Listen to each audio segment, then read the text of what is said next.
Assalamualaikum warahmatullahi wabarakatuh. Para pemirsa channel YouTube Yayasan Sa'adatul Darain yang dirahmati dan dimuliakan oleh Allah Subhanahu wa taala. Saat ini kami berada di Kota Palembang, tepatnya di Jembatan Ampera, dalam rangka wisata religi ke Kota Palembang, Sumatera Selatan. Kami lakukan ini berangkat dari Jakarta mulai hari Senin tanggal 6 Februari 2023 dan tiba tepat waktu azan maghrib di Asrama Haji Kota Palembang. Perjalanan pertama atau hari pertama kami berziarah ke makam para aulia, para salihin yang ada di Kota Palembang ini.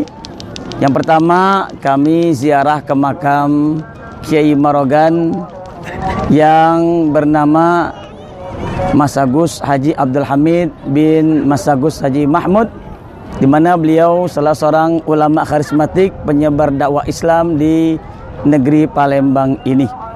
Beliau adalah seorang ulama yang semasa dengan Syekhana Kiai Haji Muhammad Khalil Bangkalan dan semasa dengan Syekhana Syekh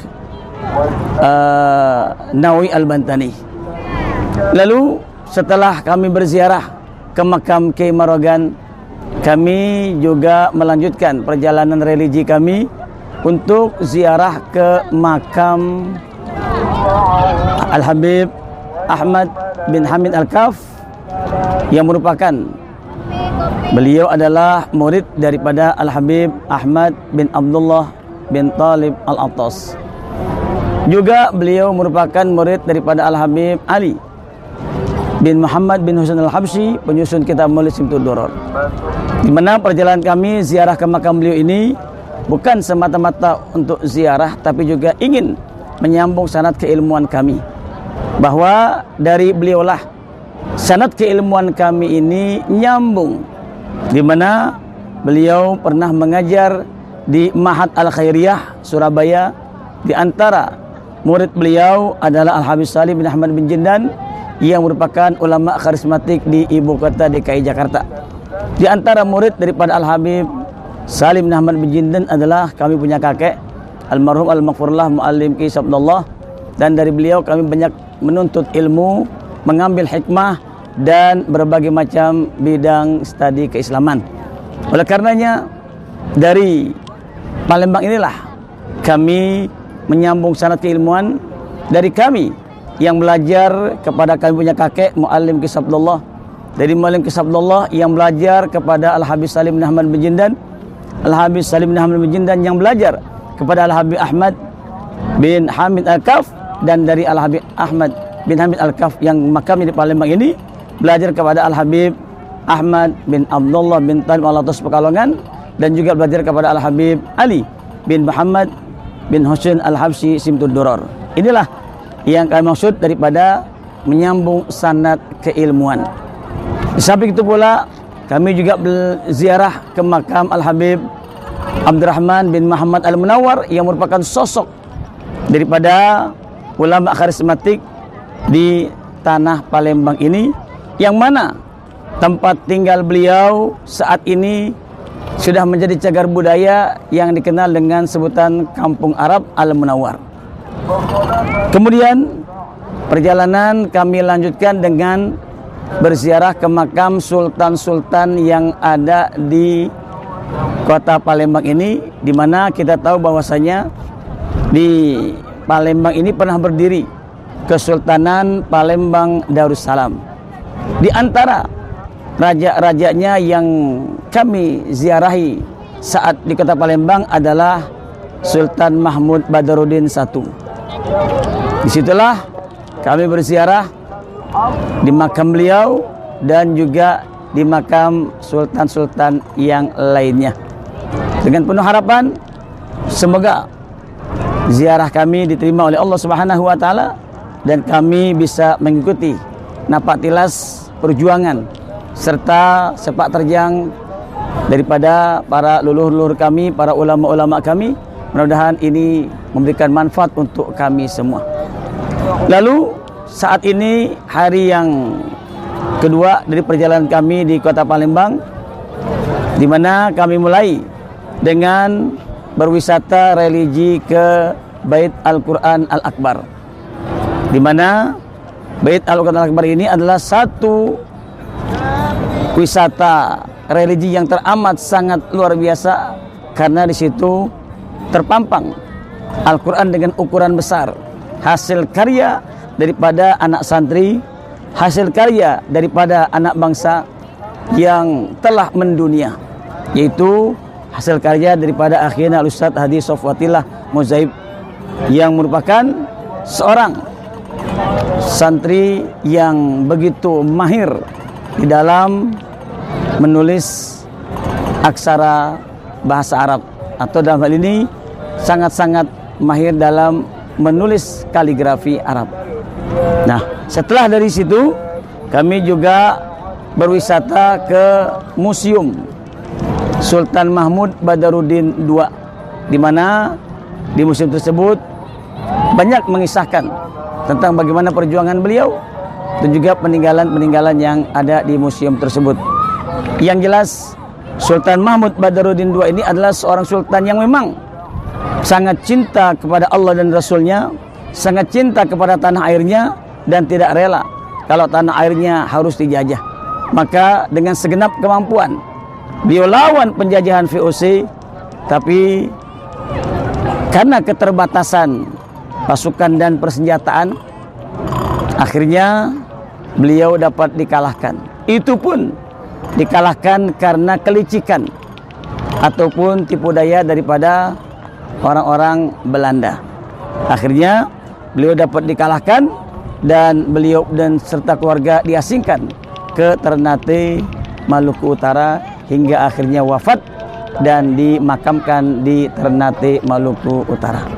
Kemudian dari Museum Sultan Mahmud Badarudin II ini kami melanjutkan ke Museum Bala Putra Dewa, yang merupakan museum yang menyimpan benda-benda kuno yang berasal dari zaman dahulu.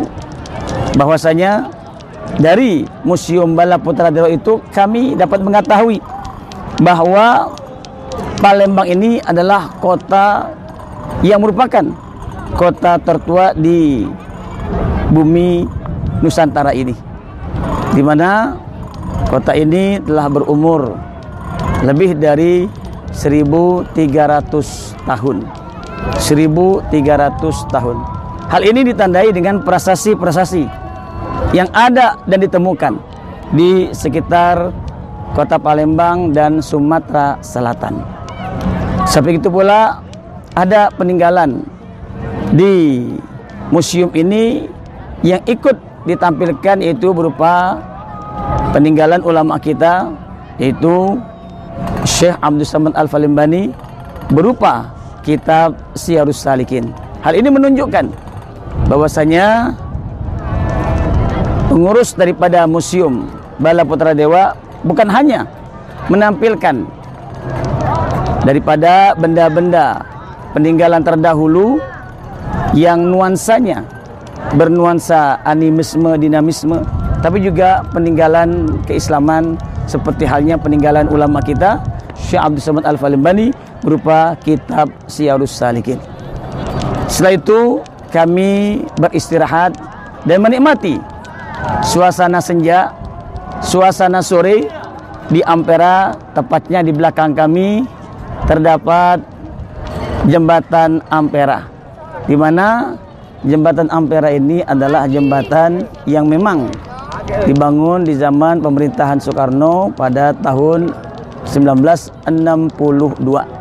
Kemudian setelah dibangun oleh masyarakat, diberi nama dengan nama Jembatan Soekarno, ya. Tapi saat itu Bung Karno merasa keberatan dengan nama Jembatan Soekarno karena melihat bagaimana perjuangan daripada rakyat Palembang dan juga keadaan rakyat Palembang, maka beliau mengusulkan bagaimana kalau jembatan yang menjadi ikon daripada kota Palembang ini diberi nama dengan Ampera, yang merupakan singkatan dari amanat penderitaan rakyat. Dengan satu harapan, semoga siapapun yang memimpin kota Palembang, siapapun yang memimpin Sumatera Selatan, jangan pernah meninggalkan atau melupakan jasa besar daripada rakyat. Atau siapapun, kita sebagai pemimpin jangan pernah melupakan rakyat yang pernah mendukung kita, memilih kita, dan menitipkan harapannya kepada kita. Itulah yang menjadi pemikiran almarhum Bung Karno untuk menamakan jembatan ini dengan nama Jembatan Ampera.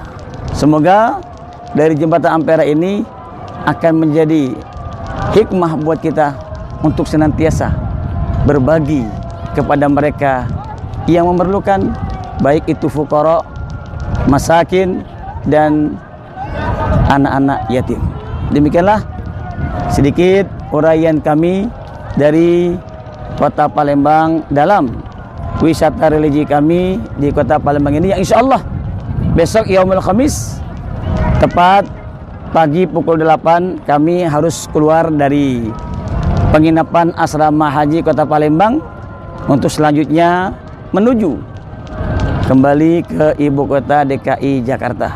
Mohon doa dari segenap pemirsa YouTube, channel YouTube Saad Darain, semoga perjalanan kembali kami ke Jakarta Allah berikan kemudahan, Allah berikan kelancaran, Allah berikan keselamatan. Amin ya rabbal alamin. Semoga channel ini bermanfaat untuk kita semua dan umat Islam. Demikian, lebih kurang mohon maaf. Assalamualaikum warahmatullahi wabarakatuh.